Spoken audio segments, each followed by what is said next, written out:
ये जो आलू चिप्स आप लोग खाते हैं उसके पैकेट्स को देख के आपको ये अक्सर लगता होगा कि कंपनी वाले पैकेट्स में सिर्फ हवा भर के बेच रहे हैं, इसमें चिप्स तो नाम मात्र के होते हैं और ये हमें ठग रहे हैं।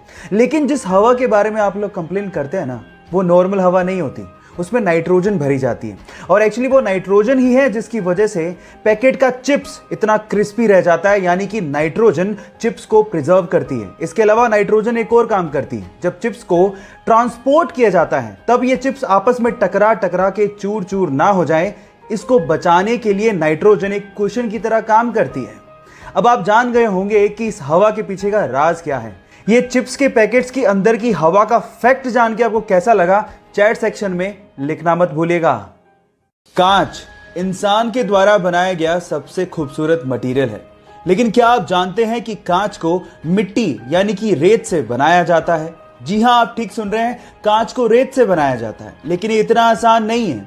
इसके लिए मिट्टी को यानी कि रेत को 1700 डिग्री सेल्सियस पे मेल्ट करना पड़ता है। जी हां, इतने हाई टेम्परेचर पर, और उसके बाद वो एक ट्रांसपेरेंट लिक्विड में कन्वर्ट हो जाता है और ठंडा होने के बाद वो सॉलिड के जैसा लगने लगता है, लेकिन वो एक्चुअली सॉलिड नहीं होता।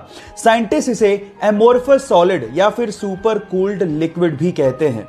सबसे खास बात यह है कि कांच को मोल्ड करना बहुत ही आसान है और कांच रिसाइक्लेबल भी होता है। कांच के बारे में इतनी इंटरेस्टिंग फैक्ट जान के आपको कैसा लगा, चैट सेक्शन में लिखना मत भूलिएगा। आप कौन से टाइप का टूथपेस्ट यूज करते हो? जी नहीं, मैं ब्रांड नहीं जानना चाहता हूं, लेकिन मैं ये जानना चाहता हूं कि क्या आप लोगों ने अपने टूथपेस्ट को पलट के उसके पीछे ग्रीन या रेड मार्क चेक किया है, जैसे कि वेज और नॉन वेज के पीछे होता है? जी हां गाइस, ये ग्रीन या रेड मार्क आपके टूथपेस्ट के टाइप को बताते हैं। जैसे कि अगर ग्रीन कलर हो तो इसका मतलब ये बिल्कुल नेचुरल इंग्रेडिएंट से मिलके बना है, मतलब यूज करने लायक है। अगर इसके पीछे ब्लू कलर हो तो इसका मतलब ये है कि वो नेचुरल तो है ही, लेकिन उसके साथ साथ उसमें मेडिसिनल प्रॉपर्टीज को ऐड किया गया है, वो और भी अच्छा है। लेकिन अगर रेड कलर मिले तो वो खतरनाक है, क्योंकि उसमें नेचुरल के साथ साथ केमिकल्स भी ऐड किए हुए हैं। लेकिन सबसे खतरनाक होता है ब्लैक कलर, जिसका मतलब यह है कि वो टोटली केमिकल से बनाया गया है, और अगर आपको ब्लैक कलर दिखे तो उसे तुरंत फेंक देना। अब आप लोग मुझे बताइए कि आपके टूथपेस्ट के पीछे कौन से कलर का बॉक्स है? चैट सेक्शन में लिखना मत भूलिएगा। गाइस, एक बहुत ही मजेदार फैक्ट बताता हूं।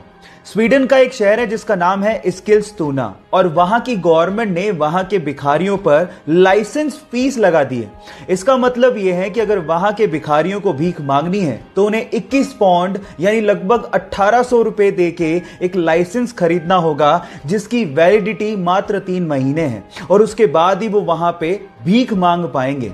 और अगर बिना लाइसेंस के वो भीख मांगते पकड़े गए तो उन्हें 342 पाउंड यानी कि लगभग 30,000 रुपए का जुर्माना भरना पड़ेगा। आपको क्या लगता है कि वहां की गवर्नमेंट ने यह स्टेप क्यों उठाया होगा? चैट सेक्शन में लिखना मत भूलिएगा।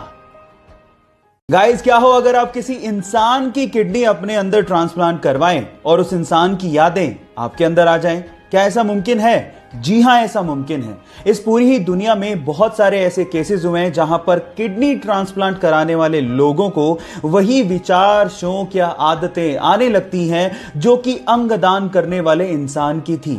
और इसे देखते हुए वैज्ञानिकों ने एक थ्योरी दी है। वैज्ञानिकों के अनुसार हमारी बॉडी के हर एक सेल के पास अपना एक छोटा सा दिमाग होता है, जिसमें वो यादों को स्टोर करके रख सकता है।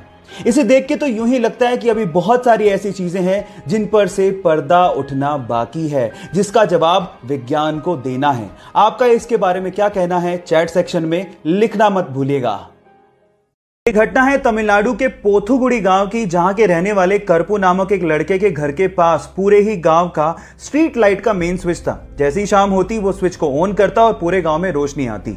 लेकिन एक दिन जब वो स्विच को ऑन करने गया तो वहां पर एक दुर्लभ पक्षी को उसने बैठा पाया 3 अंडों के साथ। उसने उसका फोटो लिया और गांव के व्हाट्सएप ग्रुप में शेयर करते हुए लिखा कि जब तक इन अंडों से बच्चे बाहर नहीं निकलते इस मेन स्विच को कोई भी हाथ ना लगाए। गांव वालों ने आर्गुमेंट किया, लेकिन उस लड़के ने हार नहीं मानी और गांव वालों को समझाते हुए पूछा कि बचपन में जिन पक्षियों को आप लोगों ने देखा था, क्या वो आज दिखाई देते हैं?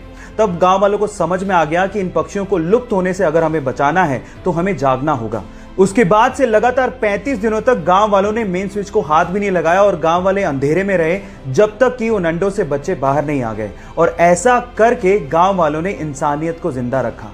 आपको यह सुन के कैसा लगा, चैट सेक्शन में लिखना मत भूलिएगा। क्या आपने कभी सोचा है कि ऑयल या फिर वाटर के टैंकर हमेशा गोल ही क्यों बनाए जाते हैं, जबकि अगर क्यूबिकल शेप में बनाए तो टैंकर की कैपेसिटी को बढ़ाया जा सकता है, फिर भी हम लोग ऐसा नहीं करते। इसके पीछे का रीजन क्या है? डोंट वरी, मैं आपको बताता हूं। उसके पीछे का रीजन ये है कि जब भी किसी लिक्विड को किसी बॉडी में कैरी किया जाता है तो वो लिक्विड बॉडी के कॉर्नर्स में बहुत ज्यादा प्रेशर बनाता है, जिसकी वजह से कॉर्नर्स के क्रैक होने की संभावना बढ़ जाती है और लिक्विड वहां से लीक भी हो सकता है। इसके विपरीत अगर बॉडी गोल हुई तो वहां पर कोई कॉर्नर होते ही नहीं है, तो क्रैक कहां से होगा? इसके अलावा जो गोल टैंकर्स होते हैं वो ट्रक को एक लो सेंटर ऑफ ग्रेविटी प्रोवाइड करता है, जिससे टैंकर और ट्रक की स्टेबिलिटी बढ़ जाती है। आपको ये इंटरेस्टिंग फैक्ट जान के कैसा लगा, चैट सेक्शन में लिखना मत भूलिएगा।